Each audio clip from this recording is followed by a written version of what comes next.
Department of Economics, Professor Tahir Suleiman, you're welcome, sir.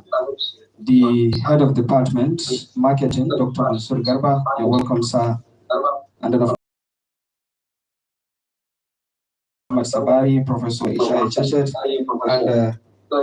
and to Institute of Administration, Professor Ahmadu. You all are welcome.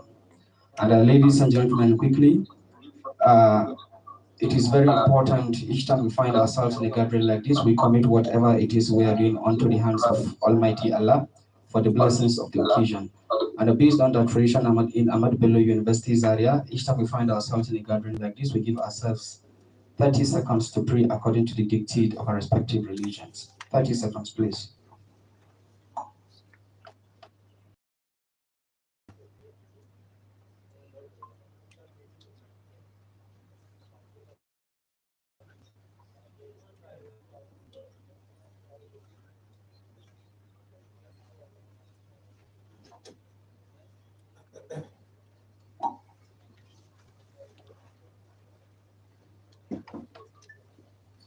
Amen. Amen. Also, may I not forget the chairman of the local organizing committee, Dr. Ismail Tijani Idris. You're welcome, sir.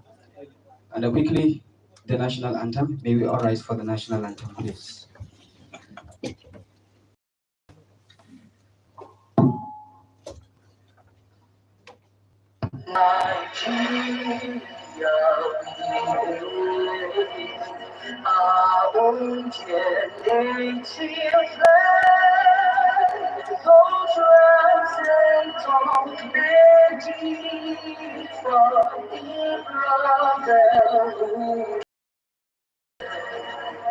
Nigerians fought and proud to set our sovereign motherland.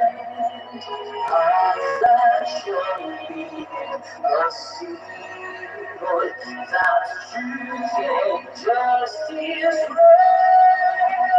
In peace, all bow to all, and peace we can't escape. To hang on to our children, our banner be that stay. Oh, God,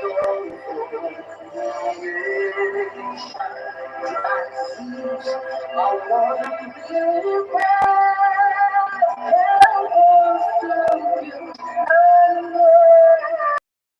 When long enemies are blessed, and so peace and mercy, Nigeria may be blessed. The AB anthem.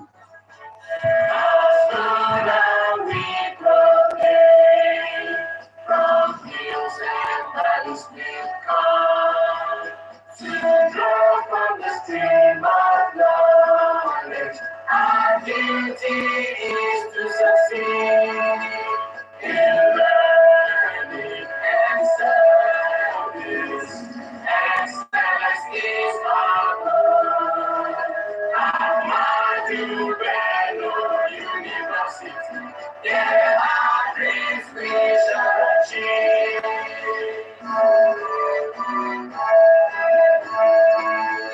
We give thanks to Almighty Allah.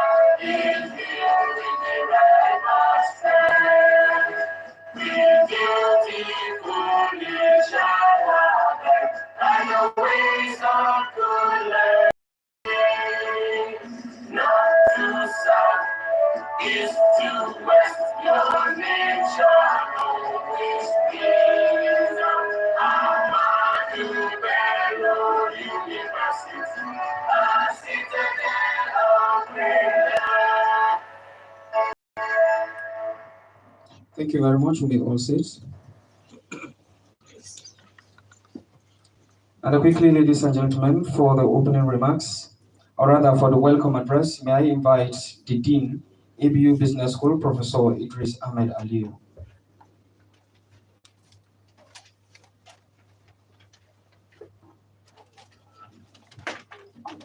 Thank you very much, the Vice Chancellor, sir, Professor Kabir Bala, my senior professors here present, the keynote speakers, the lead papers presenters. Good morning. It is with great pleasure and honor that I welcome you to the second International Conference on Postgraduate Colloquium of the ABU Business School, held under the theme Innovations, Opportunities, and Challenges of the ESG Era. As we gather here today, we stand at the crossroads as a global paradigm shift, especially in terms of environmental, social, and governance principles that are very, very germane and have become indispensable for sustainable growth, ethical business practices, and resilient economies. This era of transformation brings not only challenges, but also unprecedented opportunities for innovation and collaboration. This conference, therefore, serves as a vibrant platform for scholars, practitioners, and policymakers to exchange insights and chart the course for sustainable development. With your diverse expertise and perspective, I am confident that the discussions we engage in would actually inspire actionable solutions that aligns with ESG values. I would like to extend my sincere gratitude to all the keynote speakers, too numerous actually to mention, as well as the lead paper presenters, and the LOC for who have worked tirelessly to bring this event, to fruition. To all participants, your presence today is testament to your commitment to advancing knowledge and addressing the pressing issues of our time. Let us seize this opportunity to share ideas, come together so that we can shape the future that balances prosperity with responsibility. Thank you very much. Thank you very much, sir. Please, once again, a round of applause for our Dean. And quickly, may I invite the Vice Chancellor of Ahmadu Bello University, Zaria, Professor Kabir Bala, for his remarks and the declaration of the conference open.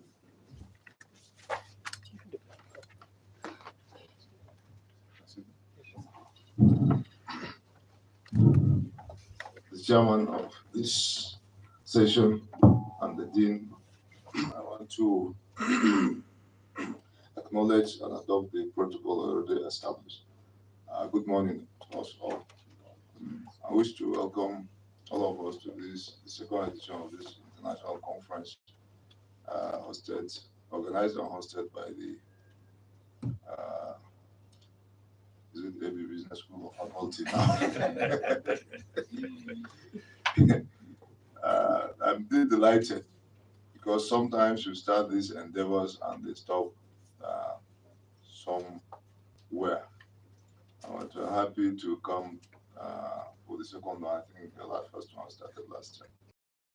And this is also heartwarming because ABU, as a citadel of knowledge, should be engaged in these discourses aimed at improving the socioeconomic landscape of the country, and there is no better time than now in view of the challenges we are facing in this country.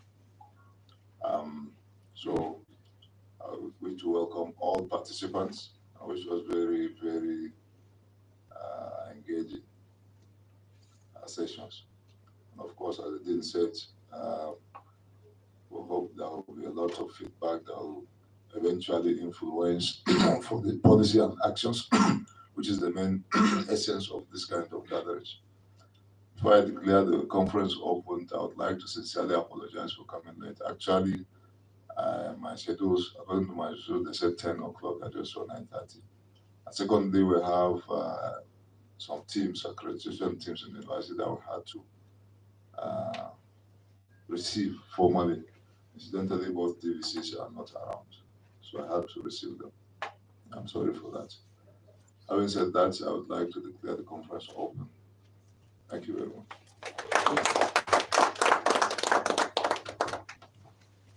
Thank you very much, sir. And at this point in time, may I call on the chairman's remark, at the same time calling on his remark and then handing over the proceedings of the conference to him. Thank you very much, the Vice Chancellor, our senior professors of the faculty, members of the organizing committee, other dean of the faculty, other deans here present. Good morning, everyone. It is my pleasure this morning to be here for yet another important academic exercise, which has become a tradition of the faculty. This time around, the conference, as you can see, is on innovations, opportunities, challenges in the ESG era. Now, this topic, I want to believe, is carefully crafted, just like the Dean has put it, taking into consideration the important components in the ESG, which I believe, as a faculty of management sciences, our main focus is on how we can actually create quite a number of opportunities, and then through innovations. And therefore, if there is time to actually present or to make presentations on these topical issues, I think it is now. And I therefore want to seize the opportunity to thank all of you, especially the keynote speakers, for turning up to make their presentation. Now, having said that, I think I'll just go to the main issue straight, which is lead presentation. But before I call on the first lead presenter, Professor Dr. Ayub Che Ahmed of College of Business, University of Utara, Malaysia. Before I call him, I hope the doctor is hearing me and he's getting ready. I would just want to plead with him to please try as much as possible to make presentation. I think within, can we give, pardon? 20 minutes. There's 20 minutes, but I thought the VC will want to.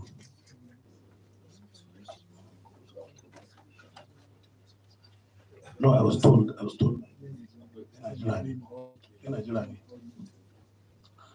give you, I will give you to make your presentation. We take into consideration the timing at that part of the globe, so you have 10 minutes to make that presentation. So, Prof, can you make your presentation? The sound is a bit unclear, but I'll start now. Now I'm sending the request to allow me to turn on my sharing.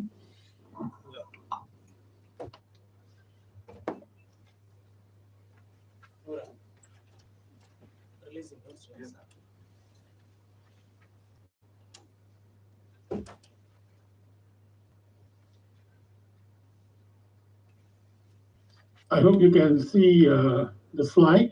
So I'll begin now. Yes, Can you see the slide? yes, we can see. Okay, thank you. Okay, my presentation today is entitled ESG and Performance, which is related to the theme of the conference, Navigating Companies in the Post-Normal Era. So I'm given how many minutes? I understand it's about half an hour, right? 10 minutes. Sorry, Pro, you are giving 10 minutes. Yes. Yeah, I can hear you clearly. I hope you can hear my voice. So this is my presentation outline. So it will be a brief introduction and then talking about trends in ESG practices around the world, the impacts of ESG on financial performance, and the issue and challenges in post-normal time and the way forward. So, for the introduction, our post-normal is basically related to uncertainties, where the let me hide this. New normal and adaptability is the key to thriving for many companies in the world. And post-normal was first coined by Dr. Zaria, where he described a period where traditional norms and orthodoxies are breaking down, but new ones have yet to emerge. By the way, Zaria was the editor of Future. And when the paper was published, the title of the paper was Science for a Post-Normal Age. It was the most cited paper of the journal. So another term that is used is and sometimes also called VUCA or VUCA, volatility, uncertainty, complexity, and ambiguity. So here, with the new environments, traditional boundaries becomes blur, and innovation emerges from chaos and disruption. It's a time where we must embrace change, challenge conventions, and redefine what it means to succeed. And it's also a time where little out there can be trusted and or gives us confidence. So the world is characterized by uncertainty, rapid change, complexity, contribution, upheaval, chaotic behavior. And perhaps the most recent COVID-19 pandemic, I think, is the best example to show how it has led to a lot of changes, even in our education now. Online conference is becoming normal. It's a new normal now. And in my university, Institute of Malaysia, PhD viva, almost all the time are done using online method. So it essentially is a time of transition and transformation, where all ways of knowing and doing are eroding and new ones are still forming. Don't worry about the slide. I will give to the organizer the data. So traditionally, business is concerned with the bottom line. That is the profit and return to shareholder, and or otherwise known as financial performance. So today, I'm going to show you some examples and some examples of how the ESG can help sustain financial performance of the companies. So, corporate financial performance is a blended analysis of how well a particular organization accomplishes its financial goals. So, indicators include sales goals, profitability, effective ratios such as ROI, ROS, and ROE, and other accounting-based indicators. There are also other market-based measures, which include share price, earnings per share, TOBSQ, and equity value. So perhaps I'd like to highlight that there's another measure called equity value multiples, EVM, which is argued to perform better in terms of valuation accuracy compared to other measures. So this is done by Shitu, which is also the lecturer at ABU Business School. He did PhD under me a long time ago, and the paper was published. And it seems that nowadays many people use EVM, which is argued to be better to measure performance. So EVM consider many other items, and it's kind of composite measure. So book value, sales, earning, all can be historically, ESG is not, it used to be called sustainability and ethically directed investment is thought to reduce financial return. It's not considered important. There was a shift from the financial bottom line, which is a Friedman doctrine, basically to the triple bottom line, referring to financial, environmental, and social factors. and with the rise of socially responsible of the introduction of framework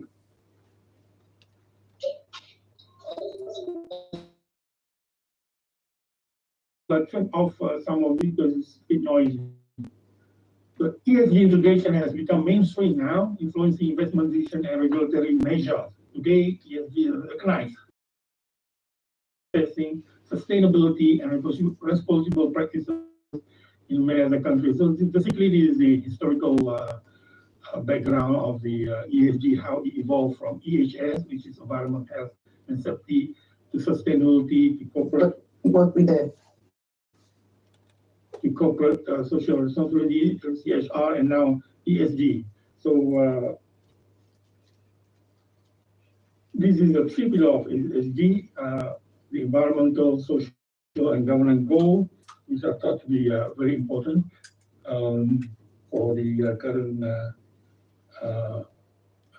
discussion. So environmental pillars includes energy usage and efficiency, climate change strategy, waste reduction, biodiversity loss, greenhouse gas emissions, carbon footprint reduction. So all these are considered as environmental factors that need to be considered by companies in respective industries. And another thing is social goals, which is involved stuffing or not. And last one is governance, corporate governance, which is another issue that is becoming more and more important. Corporate governance, risk management, compliance, basically all related to ethical business practices. So what are the elements of effective ESG? So based on what we discussed in the slide previously, the company has to be environmentally focused. Ethical governance is becoming more and more important. So, so all environmental factors should be considered, and this is argued to be important for the, especially for investors, foreign investors to invest. They will look at these issues. Ethical governance, of course, are very important, but of course, it has to ensure that the leadership, the board of directors, agree or understand what is ESG before it can be successful. Another thing is another element of effective ESG is sustainable chain, supply chain, implementing sustainable practices throughout the supply chain to minimize environmental risk, very important. Identifying and management risk related to ESG factors to ensure long-term sustainability and human rights protection, mostly of social objectives. Now, trends all over the world. So now it has become top of the corporate agenda, especially in large companies, foreign companies. And we can see from the recent data, especially after COVID-19, 64% of consumers choose, switch, avoid, or boycott a brand based on its stand on societal issues. And I think the latest development with regards to the issues in Palestine. In Palestine, for example, the power of customers can be seen clearly, where some companies that support the apartheid regime, for example, suffering losses. 72% of the global workforce will be made of millennials and Gen Z, young people, and by 2029, it was expected that, or it was, who place an even greater importance on ESG concerns versus their predecessors. So this is from another study. And the growing importance of companies' ESG performance driven by investors, consumers, workforce, and regulators has heightened the focus of CEOs and put ESG at the top of corporate agenda. Regulators are becoming more active in ESG by setting mandatory disclosure requirements and aligning to standards to drive comparability and improve transparency for investors. The European Union, EU, is leading the way in this case, focusing on the environment, the social, and the governance with a double materiality approach. So what does double materiality approach means? It means that the company will have to consider not only the impact of external factors, for example, climate change, on the financial value, but also the impact of their operations have on the planet and society at large. So meaning that the company has to consider both external factors and also the impact of the companies to the environment. So both ways. Requirements will be broadened and deepened in 2024 with the current sustainability reporting directive, which has come out in Europe. The EU taxonomy will ask companies to classify key financial metrics based on the environmental sustainability, compelling them to bring sustainability and financial data together. Other markets such as the UK, the US are also aligned to the Task Force on Climate-Related Financial Disclosure Framework, which focuses on the subsets of environmental factors and adopt a single materiality approach. The impact of external factors on companies' value.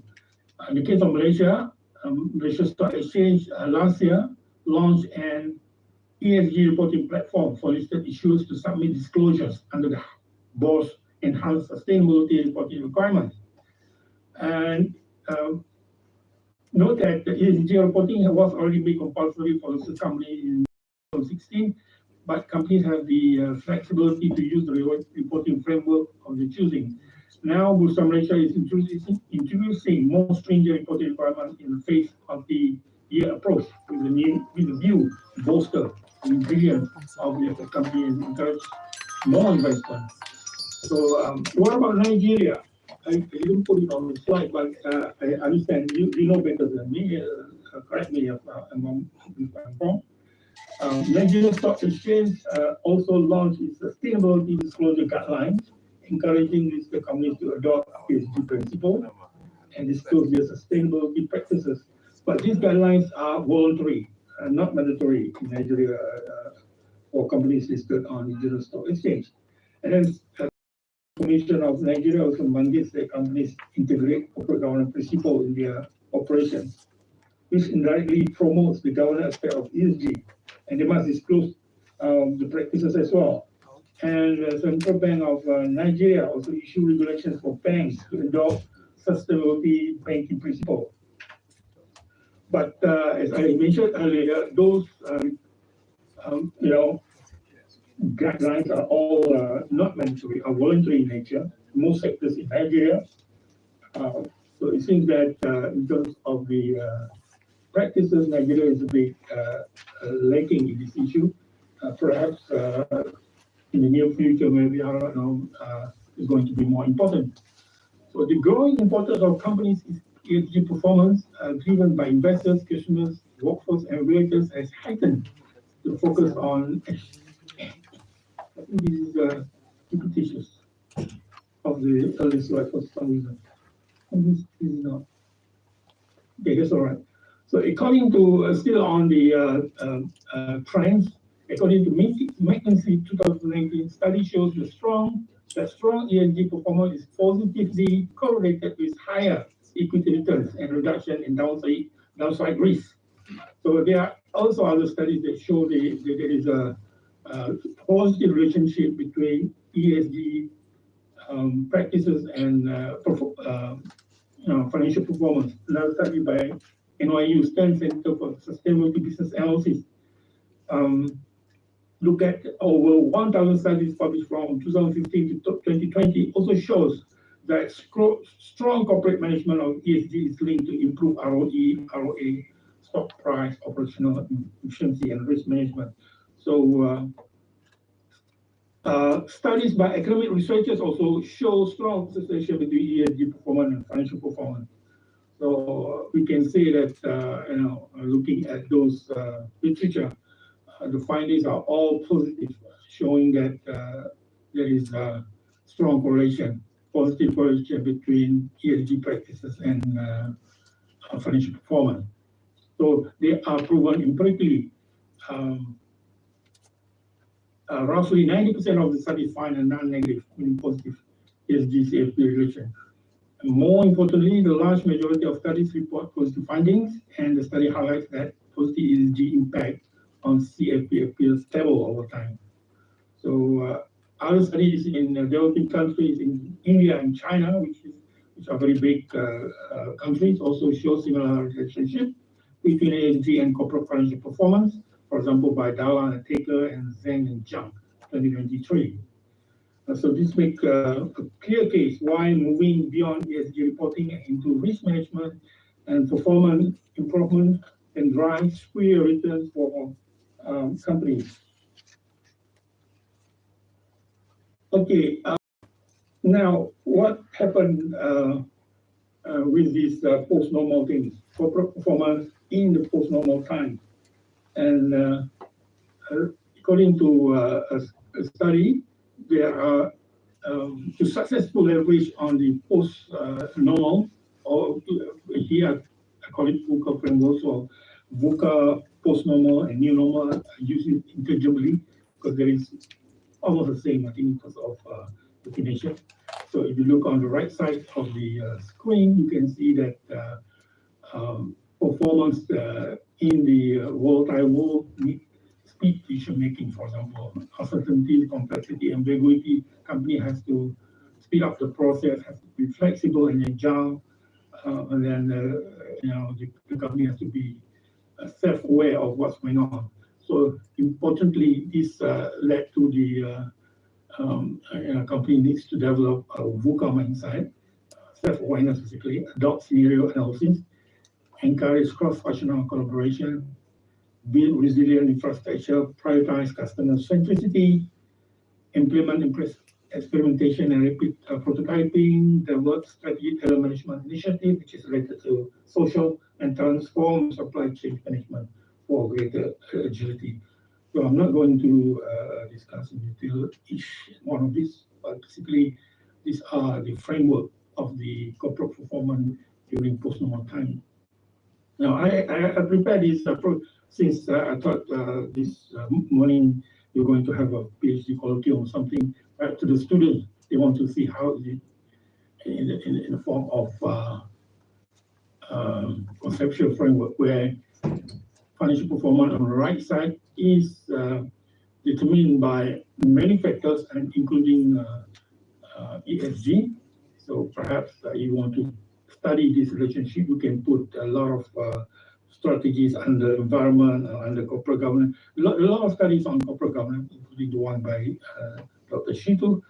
Of course, I'm talking here is ESG. You can include that one as well. Perhaps try like to look at mediation in the middle and come up with thesis, for your PhD. And I think it is going to be interesting. And perhaps Dr. Shitu can also help you,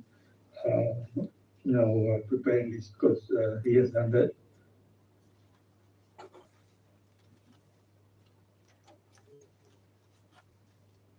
So how can ESG performance drive corporate financial performance? There are many things. The most important one perhaps is access to capital. This is because many investors, including institutional investors, asset managers, foreign investors as well, consider ESG criteria in their investment decision. The company is strong, ESG performance may attract a broader pool of investors, leading to better access to capital. Perhaps because investors find that company with ESG preparation and going to sustain for a longer period of time. Because evidence suggests that company is strong, ESG credentials enjoy a lower cost of capital as they perceive as lower risk investment. And enhance brand reputation and customer loyalty. Okay, I was asked to summarize it, so I'll speed up a little bit. So these are some of the, how the ESG performance can drive financial performance in terms of efficiency and cost saving, in terms of innovation and competitive advantage. So I'll the summarization of my presentation. So I'll distribute this to the organization. There are also challenges, of course. The main one is lack of standardization because each country has its own regulation and rules. So that's going to be challenges to the practices and other things like data quality, reliability, and whatnot. So there are many challenges as well, at least last. So the final one, the way forward. All these challenges require collective efforts from companies, investors, regulators, and other stakeholders. Overcoming these obstacles is essential for realizing the full potential of ESG practices in promoting sustainable, responsible, and resilient business operations. To succeed in these ESG practices, company needs to move towards double maturity approach, not only looking from the company, but also looking the impact from the external point of view. Company also need to understand that the success of company's ESG program depends on holistic view of quality data, bringing disparate data sources such as environmental and financial data together through strong data collection and data management capabilities. And this company has to move beyond reporting rhetoric and into risk and performance management, not only in terms of rhetoric, in terms of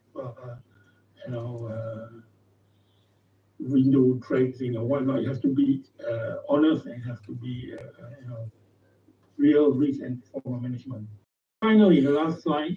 In conclusion, ESG practices are important for companies in the era of post-normal because they contribute to risk mitigation, financial performance, stakeholder relations, and long-term sustainability. Companies that embrace ESG as a core component of their business strategies are better positioned to navigate changing business landscape and contribute positively to society and the environment. So in a post-normal world, an ESG focus provides companies with a solid foundation to respond quickly and responsibly. By prioritizing resilience, adaptability, and ethical practices, ESG-driven companies can sustain strong performance, adapt to disruptions, and position themselves as leaders in a rapidly changing landscape. That's all. Thank you very much. Thank you very much, Rob. Thank you. Applause for him, please. Thank you for your presentation, Rob. We really appreciate your time. We appreciate the paper presentation. Now, considering the... If you have any questions, you can ask. Otherwise, I'll leave it to you. I'll pass to you back. Thank you very much. Maybe considering the time factor, we will, I don't know, we will go to the next keynote. I hope my presentation was clear. Yes, it was indeed, bro. It was. Yeah, sure, bro. The presentation was clear. Okay. I will invite... Because there's 7 hours difference between Malaysia and Nigeria. I will invite... So, Selamat petang over there. Yeah, selamat petang, yeah. Okay. Almost... Okay. Thank you, Prof. Thank you. Thank you very much. Okay. Thank you. Thank you. Thank you very much. Thank you. Thank you for inviting thank you very much. Thank you to the organizers. I will invite Associate Prof. Dr. Wanamina Boston Ali, Prince of Songhai University, Thailand, from Prince of Songhai University, Thailand, for his presentation. All comments will be taken after the keynote presenters have made their presentation, considering the time factor. Shall I proceed with my presentation? Yes, you may proceed, please. I will crave for your indulgence to please try as much as possible to summarize. Shall I proceed with my presentation? To summarize your presentation.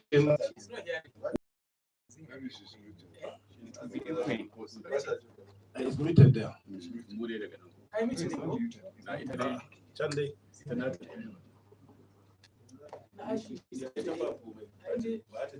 Okay, I've been informed to proceed with my presentation. First thing first, allow me to greet everyone. Sawadee from Thailand and Assalamualaikum everyone over there. And Professor Ayub, I really appreciate your presentation. I learned a lot from you as well. We are neighbor. I'm from Prince of Songkhla University, sir. All right. So and also I would like to greet everyone from Thailand. And on my topic of today, I've been assigned something to do with the ESG as well. But the topic that I would like to raise is about the innovation opportunities and challenges in the ESG era in Thailand. But just give a little bit of myself that I pretty much involved with the management and business subjects, and my paper is pretty much focusing on the management in trend of the anything to do with the trend of business and also the comparative study between the countries or the international management and project management. So the new topic that really interested me at the moment is something to do with the sustainability, which is combination of the word sustainable and innovation. So that's why today, with the time allocated, what I like to share is this topic. The topic, the innovation opportunities and challenges in the ESG era in Thailand. Okay, so next slide. Here, of course, everybody know about the innovation already. Just now, Professor Ayub also presenting, focusing on ESG towards sustainability as well, and also the VUCA world. And of course, I like to touch on a little bit on innovation as well myself, because I believe that is some sort of a it is integration. It's a great what do you call the combination for any organization have to merge it into innovation. It's something to do that, you know, the new thing in the organization that already exists, right? But the difference with the invention is different with improvement. So probably these are the definition that, you know, some of the students like to misuse of it. But I believe that today we don't have any audience, like students audience. So I like to go first for this definition. Okay. Next thing, after we know that what is actually innovation, but they also type. It's good to know that we have a type of innovation. First, the incremental innovation is something to do with the activities that align with the current business. And another one is the new innovation, that the new organization that exists elsewhere. And the last one is this disruptive innovation, which is entirely new element to the industry itself. So what could benefits to corporate world, what could benefits to the company is, of course, it leads to the competitive edge and the investment in the innovation. So this is something that I like to give you like a glance of the sustainability. It's pretty much like I consider it's not really brand new area, but it's a new area for academic world that I like to get to know more in order to apply it into the practice. Okay, so sustainability, it's a combination of innovation for sustainability, right? So we know innovation has been used for so many contexts, and either in public sector or private sector or civil society. So in this case, we cannot really moving forward with the innovation or without the sustainability anymore. So that's why this terminology is really important now, and also it's good for great application for practice in any organization or any projects, any industry, anything at all. Okay, so in Thailand, per se, sustainability are a very powerful tool for us right now. Okay, we create a sustainable innovation in government itself. Okay, and these practitioners in Thailand here, we aware that from the Prince of Songkhla University as well as many other universities also, we apply the concepts, okay, the guideline of the sustainability throughout. And with that, we also embed with many others, like just now you were mentioning, Professor Ayub, you were mentioning about triple bottom line. We also have some sort of triple bottom line in other way too, like 3 Ps or 3C and all those things. Okay, so we also organizing so many things, and plus for the in Thailand industry like CP, if you must know, is a manufacturing of the frozen food. Okay, they're also very big corporation. their sustainability into their organization practice now. So, because you know that the SDGs is everywhere, is from the decade actually apply SDGs, but not just SDGs. The company have to emerge with the technology, creativity, and also, of course, make sure it really take a beneficial to communities, okay, and also the company themselves. As you can see, the case study here I picked up. One is CP, I already mentioned that, and second one is Sustainability Challenge, which is my own project that I created at Prince of Songkhla University in Thailand here. And now it's all viral because it's firstly introducing in a university where the students have to pitch their business and they have to incorporate the concept of sustainability in their business.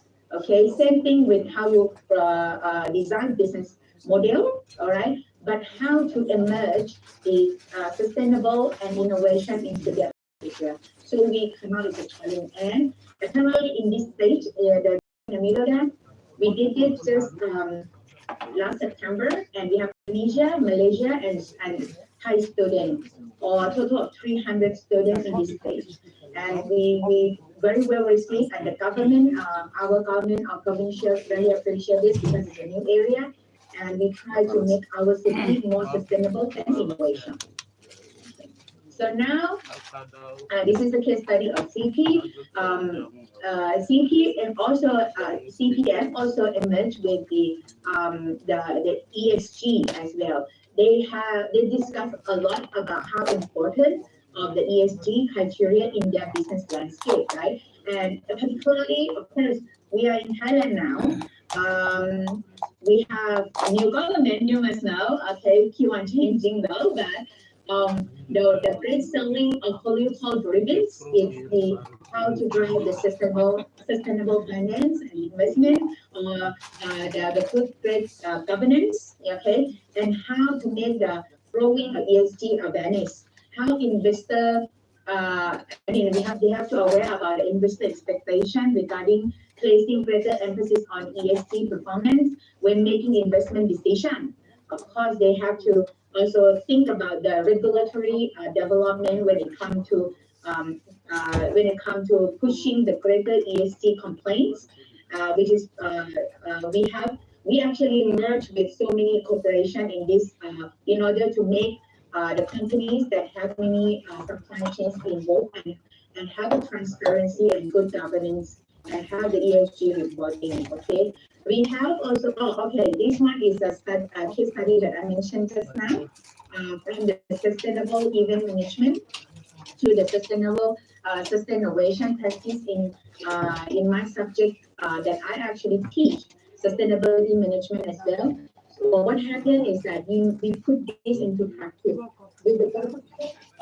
Of course, every university receives a great strategic planning from the government, right? And the government giving a policy down to university said that, okay, every university should mind about whatever you teach, you have to emphasize on sustainability practice. Make sure students produce any projects, produce any papers, okay, or even practice any activities should embed with the sustainability development goals into their head, and make sure that they have a what you call like a stamp of SDG everywhere, this and that. And at the end, they have to measure the carbon offset. Okay, so this and that. But of course, this is just one side of view, just one example, one case that the student really understand better after all this project done. Okay, and also we have.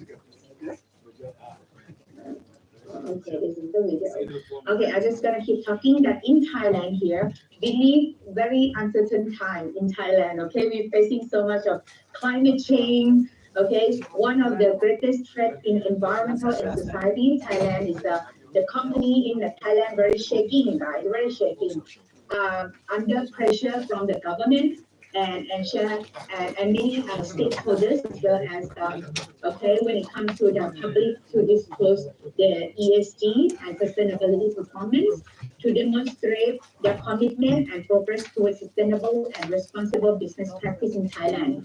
So with this, Okay, is it free? Sorry,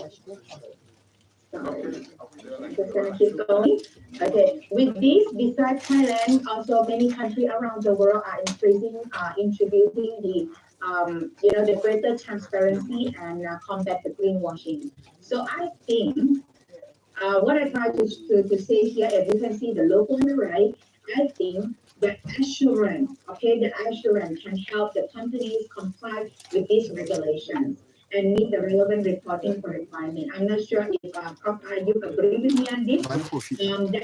Because my point is that I think if we have the assurance body, the one who's going to audit how each of the company actually do some sort of improvement and not recommend the organization, okay, assure that they can help the company to provide more transparency and enable them to be the accountable internal and external stakeholder, enhance business reputation through increased trust and credibility. As you must know, in Thailand, sustainable investment, it is really become more and more popular and well known, even from the overseas as well. Well known, in terms of the capital market. So many leading listed companies have disclosed ESG information to shareholder, investor, and the public about their business operation in the form of sustainability reporting. So, as you can see, the logo, in addition, I just like to emphasize that many investment management companies in Thailand that have issues with mutual fund, with the policy investment operate more sustainability. We have SET, okay, the Stock Exchange of Thailand, that support the preparation of Thailand sustainability investment, which we call in short as THSI, okay, TH is Thailand, right? List, and they actually every year they do the list as an alternative for the investor who want to invest in the group of the stock, including the SET THSI index. Okay, we do have the index. All right. So I'm just gonna go quickly here. As BSG also, just now I mentioned that it actually somehow can be incorporated with the SDGs or sustainable innovation. With this, we also have a BCG. I actually think that Thailand will never forget and left behind all those models, right? BCG model is of course emphasized on the leverage of science, technology, innovation, enhance Thailand's strengthened by, as you can see from the left there, there's a bioeconomy, circular economy, and green economy, right? The integration of the BCG and ESG principles to achieve the BCG goal. All right, business must actually have a principle of ESG, which environment, social, and government. This is an area that all over the world now really emphasize and focusing on transforming their company, okay, into the opportunities, right? So to apply with the sufficient economy, we do not our king number 9, okay, king number 9 respected by the whole of everyone around the world. We do have principle for sufficiency economy principle and effective ESG practice. That is the core. Make us moving very strongly and make a business look at the opportunities and enhance competitiveness and contribute global sustainability goals. Okay. So this one I might just want to cover very real quick as well, that ECG also becoming increasingly important in our country. And additionally, we just want to make sure that we have ended with many other practices, not just stand alone at ESG alone, but many other standards as well. Okay, it is somehow become like a standard, yeah. But we also never let them behind. Like you see, ESG, SDG, and also they also look at some sort of inspiration, very real thing. So last but not least, I agree very much with the Professor Ayub earlier about VUCA work. I think that in Thailand, for the organization must be planned for effective sustainability report. Okay, and we have many companies who can help on that as well in order to integrate ESG into the organization strategies. and they also can help them raise awareness of ESG for all the parties in the organization, because we need help, we need tools, we need an assurance body to help them out. I also myself actually doing the quality assurance in the company myself, and I believe that this is a good catch, that if any companies at all like to practice this, in Thailand, we do have a government who could support a great body of the ESG or even the assurance body to help determine the correct pattern of data use and also choose the reliability verification of the company themselves. So I like to leave everybody with my slide at this slide, saying that if you like to come to Thailand or future would like to think of the investment, the risk is always there somehow, but we also do have a peak body that monitoring and look at the great policies, make sure it's a practice in the global level scale as well. Thank you very much, everyone. ขอบคุณค่ะ Thank you very much. Round of applause for us. Any question? Thank you very much, Prof. One. We'll take questions, like I said before, we'll take questions after the presentation, after all the presentations. The next keynote presenter is Associate Dr. M.D. Mahmoud Alam from School of Economics, Finance and Banking, University of Utara, Malaysia. Is the prop ready? Okay. Assalamualaikum, can you hear me? Wa alaikum salam. Thank you. We can hear you. Thank you. Can you see the slide? Yes. You can see it. Assalamualaikum and very good morning in Nigeria and good afternoon here in Malaysia, Thailand. And now I'm actually in Indonesia in a visit. So we are now covering all 3 countries in Southeast Asia. And thank you everyone for inviting us and give us the opportunity to discuss again after 1 year. So last year we also attended together. So today I share you something different, how ESG can be utilized in SME sector in perspective of Nigeria.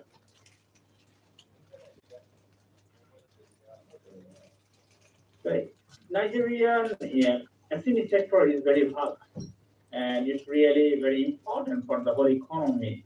Around 48% of Nigerian GDP and 80% of the workforce depends on the SMEs, and it's contribute around 96% of all businesses. And this includes every sectors like the oil and gas, service, technology, and some of the SMEs are contributing very significantly in the world economy, like the fashion SME in Lagos. So that's very renowned around the world. So overall, the SME in Nigeria is the backbone of the whole economy.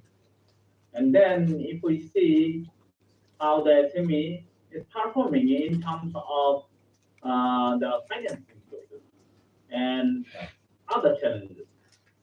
So if we look the overall SME growth, it faces lots of constraints. One of the main constraints is money generation, capital generation for growth of their business. So about 30% of the SME have access to the formal financial services. And most of them facing lackings in terms of credit, generating loans. But the government already providing lots of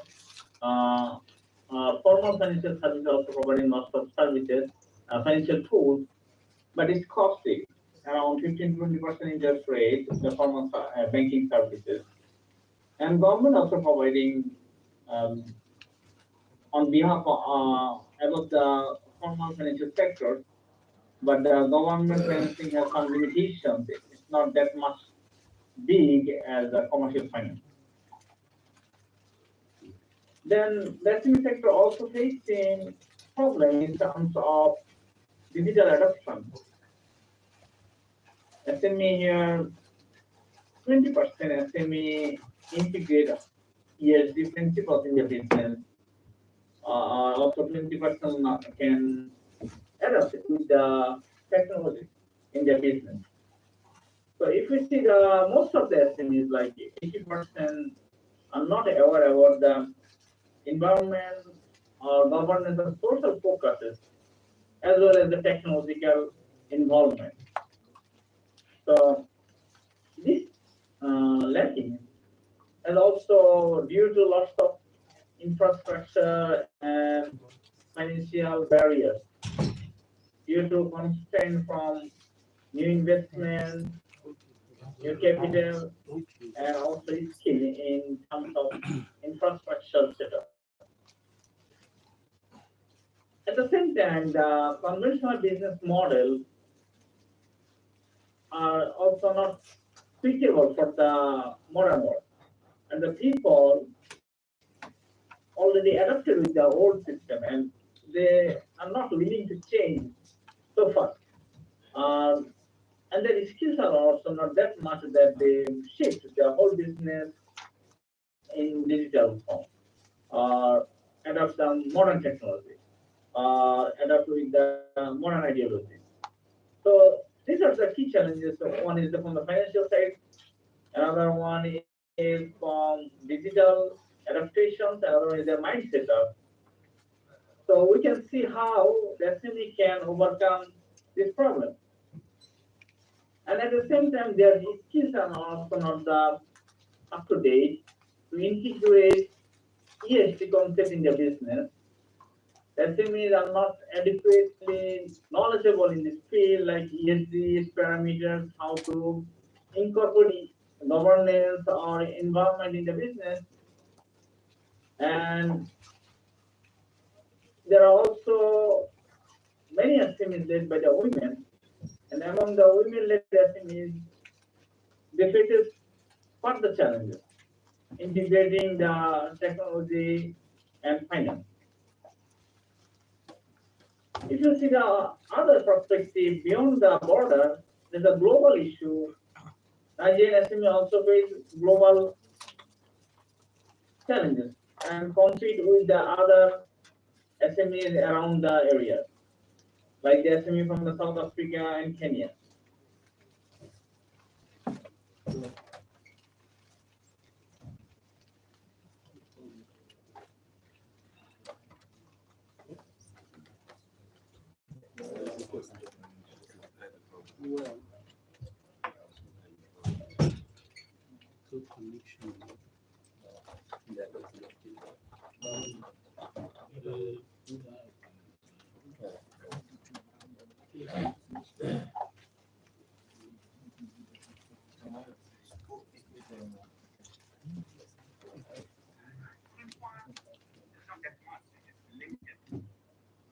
And also the Islamic finances, there are also paid projects out there.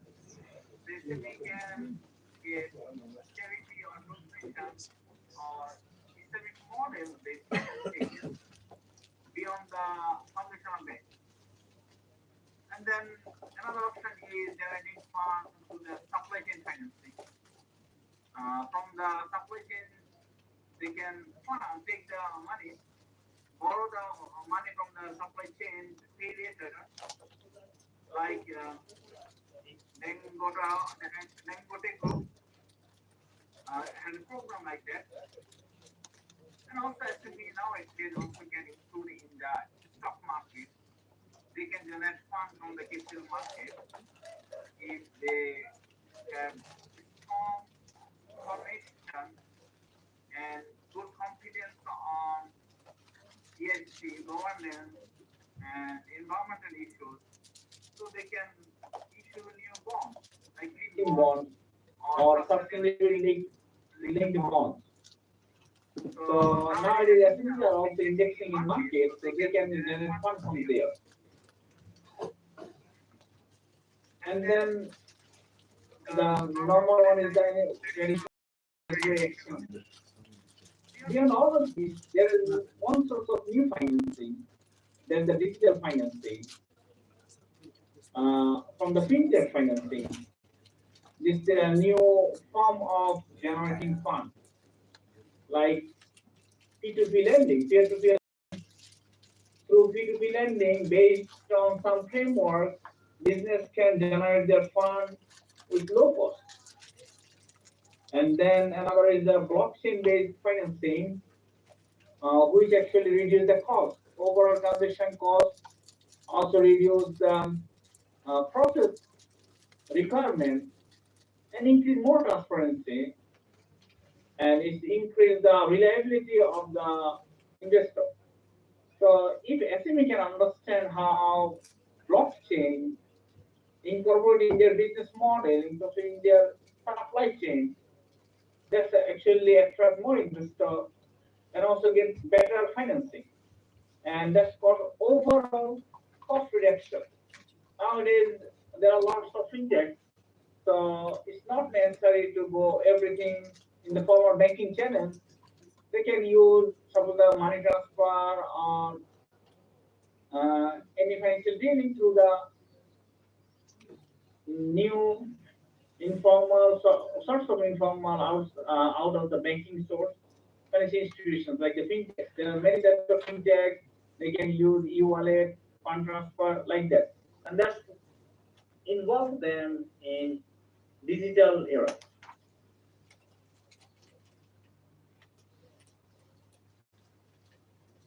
So SME, how can they attract these financing sources? One of the option is make public-private partnerships, collaborate with corporations for co-investment, find the big corporations who also do the same line of business, and in their partnership they can make a collaboration. And I probably have some example here that like MTN Nigeria. So when the small SME make collaboration with the big corporation, this is one of the way of the financing strategy. And they can show their big partner, so they get the finance from the big partner as well as get the investor confidence. And then also the access to regional trade finance. They can use the export credit or expand the market within the region. Suppose within the Africa, they can extend their market and get the financing benefit. And also microfinance and NGOs and donor agencies, donation-based projects are there. So if they partnering with the grants for capacity building, for innovation, for marketing the new products, that also helps them to increase financing. And then revenue-based financing also has the flexible repayment to revenue. So based on the revenue sharing, they also can, like a P2P, they can use more generating more financing. And diversifying the financing option is very important for them. If they utilize different fintech, also use the conventional market, capital market, or conventional banking system, then it's better for their sustainability. And at the same time, when they generate funds, they also need to strategize for their growth. They need to involve in techno-oriented business. So utilize the digital tools, utilize the e-commerce and blockchain platform in their efficiency. So their transactions and dealing will be easy. And they can form the SME cluster, like saying SME network group. So within the network, they can grow together. It's like a several SME, like a big corporation. It's like SME cluster. And for the women SME, women entrepreneurs are receiving lots of training from microcredit, microfinance institutions, and from the government programs, and from international programs, like the UN programs. So if the women take the proper training through the targeted program, then women entrepreneurship will grow. And they can do good. Then branding and marketing, enhance their brand, try to develop the brand, will reach their skill and increase their performance. At the same time, if they earn the certification, like the ESG certification or halal certification, that will help to attract the investor and get more financing, broaden their market. So beyond the SME itself, the policymaker has some role here. The policymaker to develop some SME-specific financial products, especially the financial institutions. They can design their customized product, financial product for the SMEs and types of SMEs and the activities relevant to the SMEs. So SME can grow based on the specific financial product, and it became very easy. Like if you look the smart contract, if the financial institution use a smart contract for SMEs for particular activities, then it will be easy to generate funds with less formality, less documentation, and less cost. So product specific designing of financial instrument is very important. And also SMEs capacity building is important. Like they need skill development. We understand the SMEs set up long ago, and they are just serving for SME. We need to implement in a broader perspective among the SMEs in Nigeria. So the policymakers and the SME per se can make a plan. How can they shift quickly and transform their business as quick as possible, adjust with so they can survive and be better in the That's all. Thank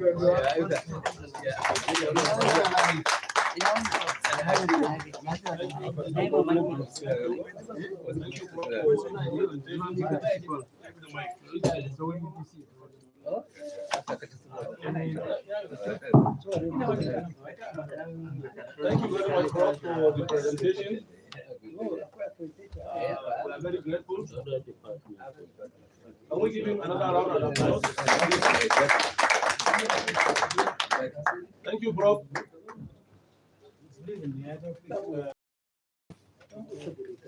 Prof, can you hear us?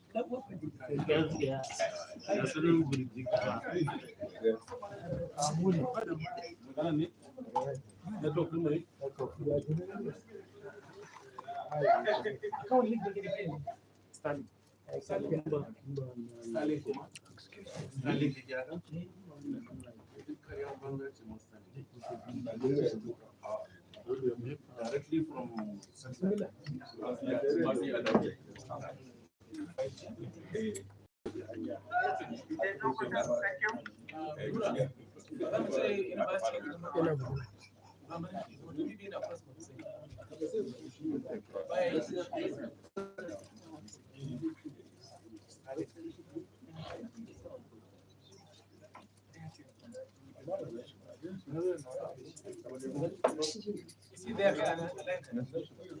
So let the chairman talk to you on the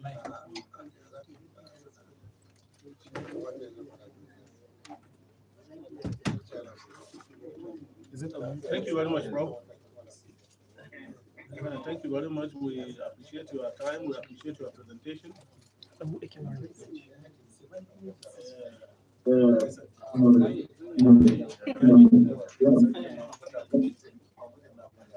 Thank you, Prof. So I think based on this, we'll take. Is it touch? I think a 5-minute break. Based on this, we'll take a 5-minute break. Then after which we'll reconvene to continue the presentation. The next section will be chaired by Professor Mike Duru, and the Vice Chancellor has already requested Professor Emen Metrali to stand in for him during the presentation. Thank you very much.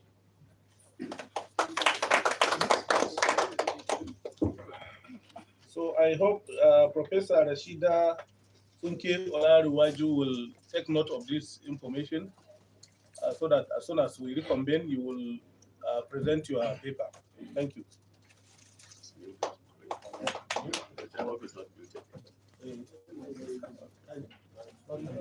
No, muted.